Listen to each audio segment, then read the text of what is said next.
Знаете, тоа е една актуелна тема која што за сега нашата земја би рекол од својата независност. Како можеме да ги решиме тие хронични проблеми со корупција, со злоупотреба на службена положба кои што постојат во правосудниот систем.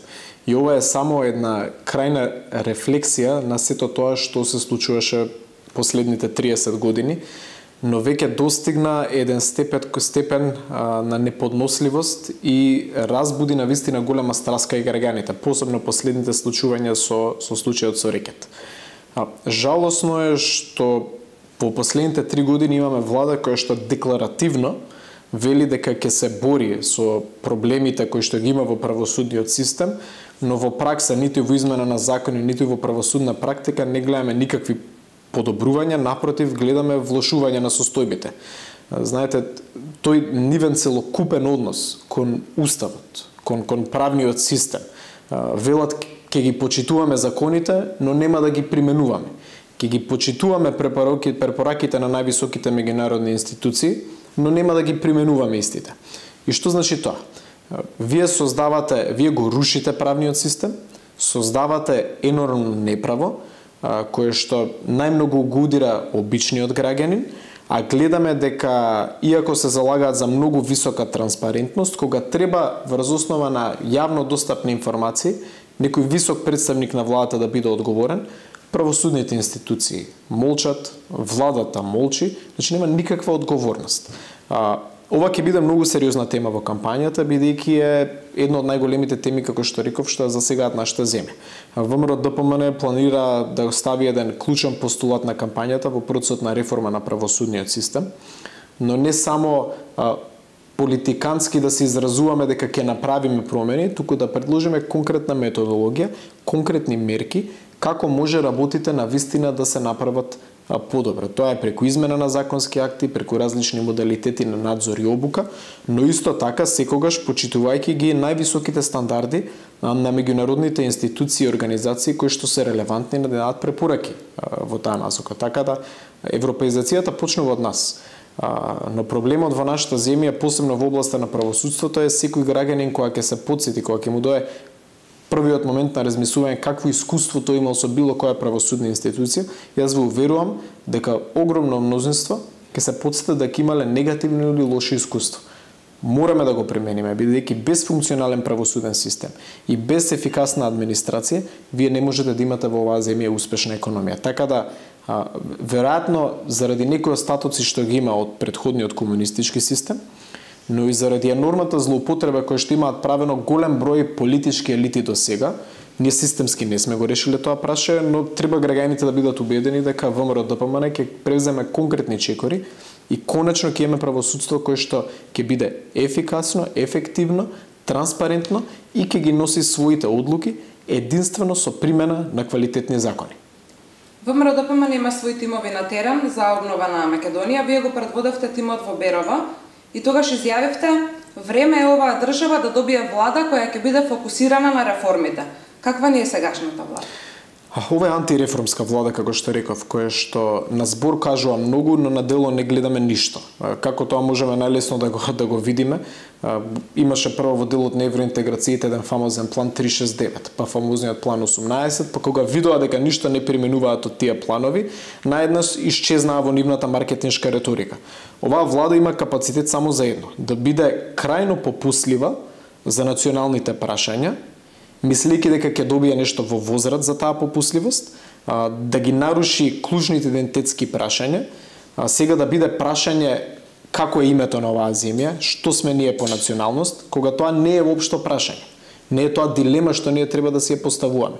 И они наместо да се занимаваат со конкретни реформи, кои што ќе донесат опипливи промени, што граѓаните ќе осетат подобрување во здравството, подобрување во образовниот систем, ќе бидат задоволни од подобран квалитет на настава на нивните деца во предучилишна возраст и многу различни области каде што можат да се направат такви опипливи промени, они тргнаа во една авантура на распродажба на националните интереси, на промена на уставното име на Република Македонија, во процес на создавање на договори со нашите соседи, кои што не се во насока на развој, на економски напредок, на подобрување на благосостојбата, туку се во својата природа ретроградни и не враќаат стотици години наназад, да сега некој е во ситуација да може да загрозува нашата европска иднина заради неквалитетните договори кои што ги постигнала оваа влада. Тоа беше нивниот приоритет. Они никогаш немале во ниту една област нити реформска агенда,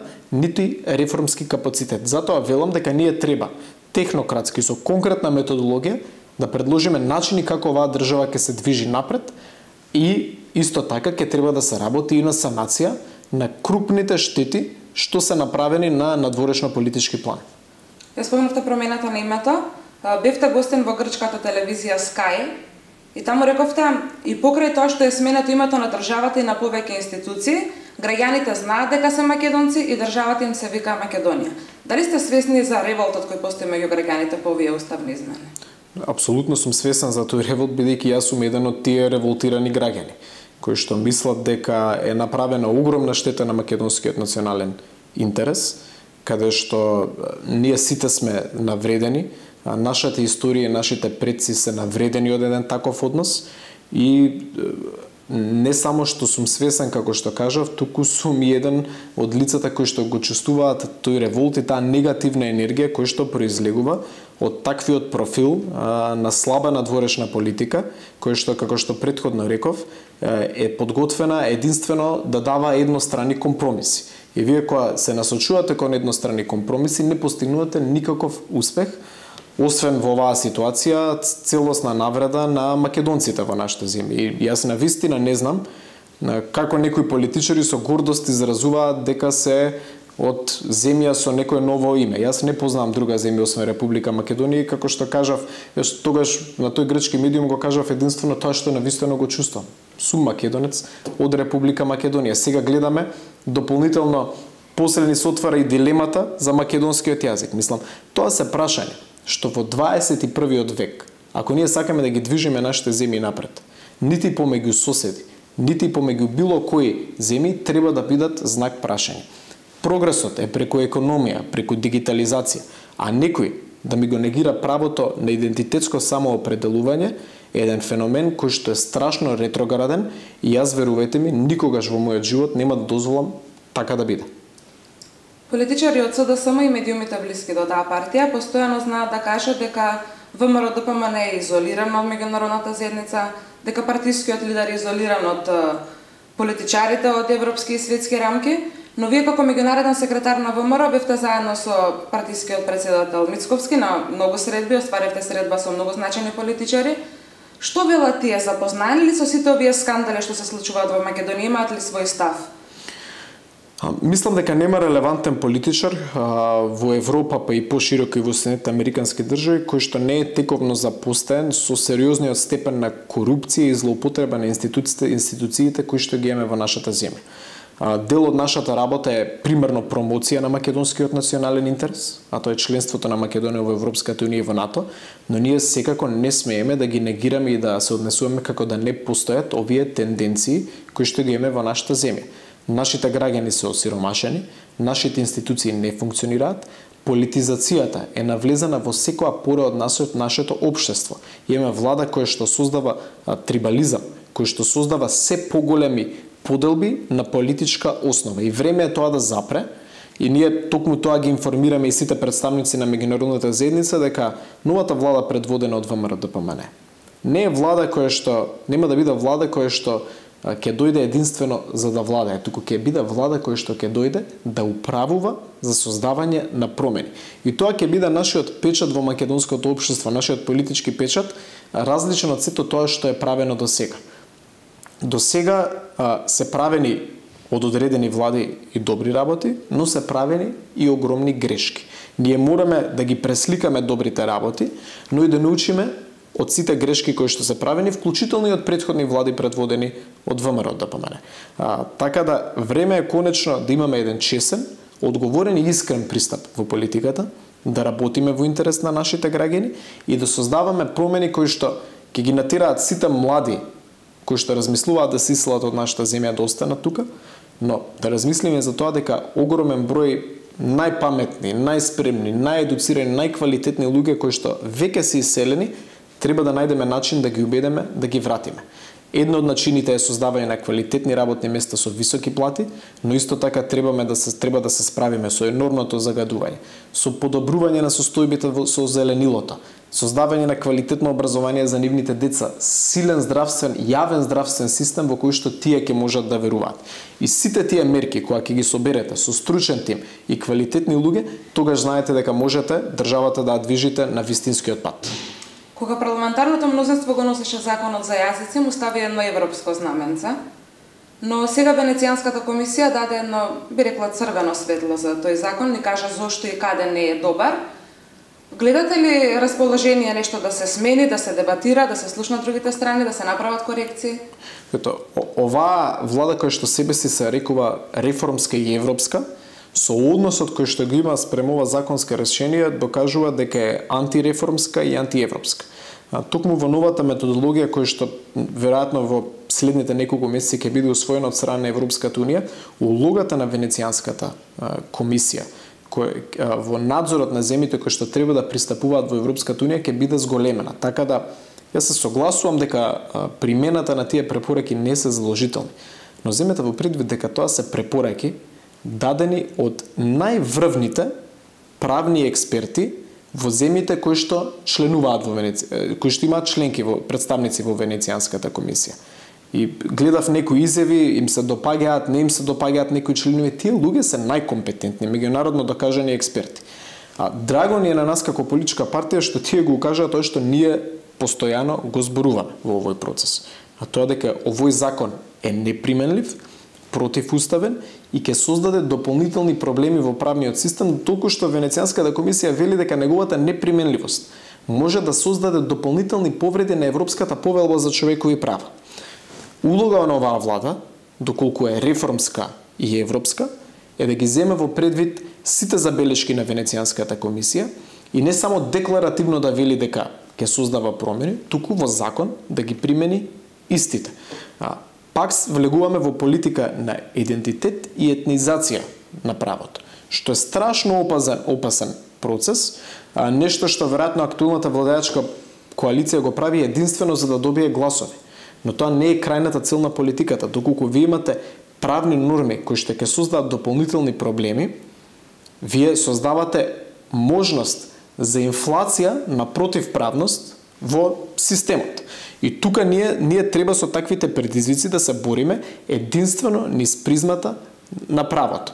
Факт е дека ние предупредувавме за овој закон дека ќе создаде енормни проблеми во функционирањето не само на правосудниот систем, туку севкупно во нашиот правен систем. Но кога алармиравме за тоа, имаше еден обид за етикетирање и именување на ВМРО-ДПМН за партија која што се албанофоби. Но тоа воопшто не е вистината. Ние се залагаме секако за развој на јазични права на ситни етнички заедници во нашата земја, но тоа да биде правено согласно меѓународни стандарди, практики и да биде применливо во нашиот устав, а не кој како сака да нормира работи кои што се неспроведливи. Дополнително тоа, уште тогаш почна таа тенденција која што и сега продолжува на создавање на лажни вести. Таа фабрика на лажни вести која што е многу активна во СДСМ, која што веќе подолг период функционира и навистина не е целта да се борите со нејзе, бидејќи знаете со лажните вести борбата е навистина суптилна и тешка, но треба да излегувате секогаш со вистински податоци, да бидете искрени и честни спрема пред граѓаните на што може да се направи и како промените се создаваат. Дел од јавноста препознава еден обид кај власта изборите на 12 април сепак да не се случат. Се подготвува ли ВМРО-ДПМН за техничка влада, за програма за кампања, а потоа и за избор? Да, програмата ви ја спомнав во неколку наврати во текот на интервјуто, се работи на нејзе, голем број домашни меѓународни експерти се вклучени и веруваме дека ќе излеземе со една сеопфатна програма каде што граѓаните ќе препознаат дека оваа политичка партија може да создаде прогресивни промени. Точно е тоа, веројатно СДСМ бега од избори, гледајќи ги анкетите, мерејќи го пулсот на граѓаните, заради тоа што освен попустлива надворешна политика која што не создаде никакви резултати, ништо не гледаме некоја промена. Промените единствени кои што ги гледаме се кон негативното во нашата земја, во недостиг на резултати, веројатно не е опортуно да се оди на избори. Но одложувањето на избори ќе создаде огромна апатија кај граѓаните, ќе биде на штета на бизнисот, така да компромисот кој што се постигна во канцеларијата на претседателот Пендаровски, очекуваме да биде почитувано, иако знаеме дека веројатно не е лесно за СДСМ или политички опортуно тоа да го направи во моментот, но ние очекуваме истата да биде почитувана, да се одржат фер, демократски, кредибилни избори на 12 април. Секако ВМРО ДПМН ќе учествува во техничката влада со своји представници кои што ќе дадат свое влијание на обезбедување на фер и кредибилен процес и се надеваме дека од 13 април ќе навлеземе во процес на формирање на реформска и прогресивна влада.